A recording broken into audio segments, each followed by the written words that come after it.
One of my friends told me about that night, and even now I can feel the fear in his words. That damn night, it was strange right from the start. I was tired, but I couldn't sleep. My usual bed, my room, around 2 in the morning. The sound of the wall clock was pounding like a mallet in my head. The light was off.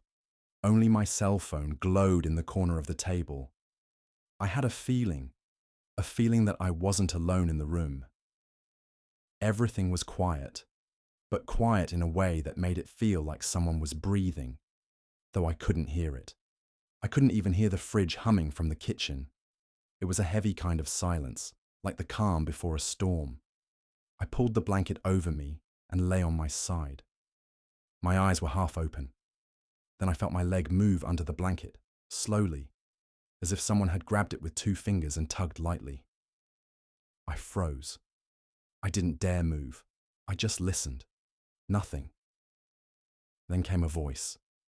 Weak, raspy, not from outside, exactly from inside the bed, from under me.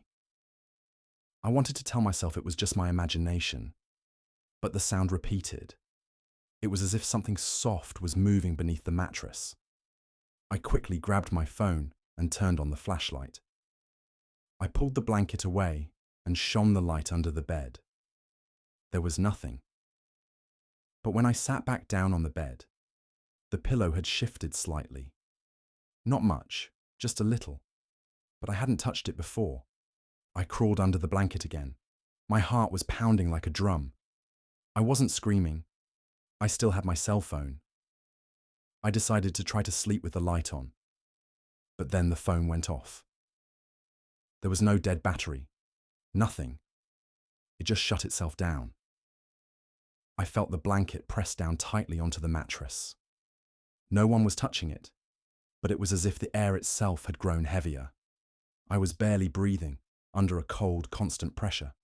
I didn't dare move my hand out from under the blanket. Then, at that moment, right behind my neck, I felt a breath. It wasn't warm. It was cold. Cold and slow. It was as if someone was so calm, so close, and just watching. That night, I didn't sleep until morning. There were no footsteps. No one said a word. But the same feeling. It stayed by my side until dawn. Just once more, that pressure on the mattress repeated. Not enough to move anything, only enough for me to understand. I was not alone. In the morning, the bed was compact and my phone was on. But the second pillow stretched from the side of my head to the bottom of the bed. I hadn't placed it that way. I've never slept with the lights off since that night. It was night, and the old city hospital was engulfed in heavy silence. A weak moon filtered through the long, ancient windows, casting the cold, white walls in shades of grey. On the 3rd floor, the section of the dead, where most people preferred not to even approach, 2 hospital night shift workers, Sarah and Nina, had to check the department's evidence and medical supplies, making sure everything was in order. Not all the lights were on. Only a few dim lamps lit the hallway. From other floors, the faint sounds of coughing and deep exhalations of patients drifted through the air.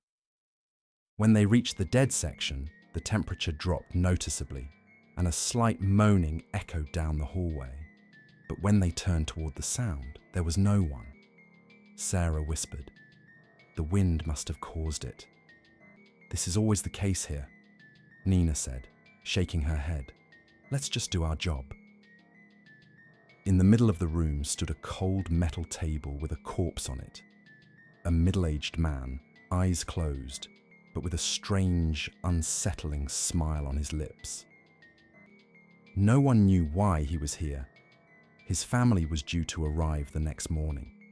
Sarah and Nina began to check the evidence, but suddenly, the sound of slow, irregular footsteps echoed down the hall.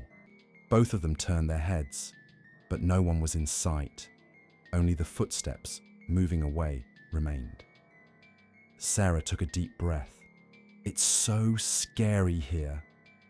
We have to finish," Nina replied, her voice steady but tense. Suddenly, the light above the corpse table flickered and went out. The room plunged into darkness. Nina reached toward the wall to turn the key on, but her hand touched something cold and wet. When the light came back on, the body was gone from the table. Terrified, Sarah exclaimed, "What? Where is it?" Nina shouted, swinging her flashlight across the room. The body was lying on the floor, trembling slowly. Both of them moved closer, a mix of surprise and fear rooting them in place. But when they reached the body, they froze in disbelief. The man's eyes opened, staring directly at them, yet he did not move. Sarah, her voice trembling, whispered, "That's impossible." Suddenly, the ticking of the room's clock grew louder, and the silence became even heavier. The air turned unbearably cold, making it hard for both of them to breathe. Then, a whisper came from the corner of the room. "Why did you come?"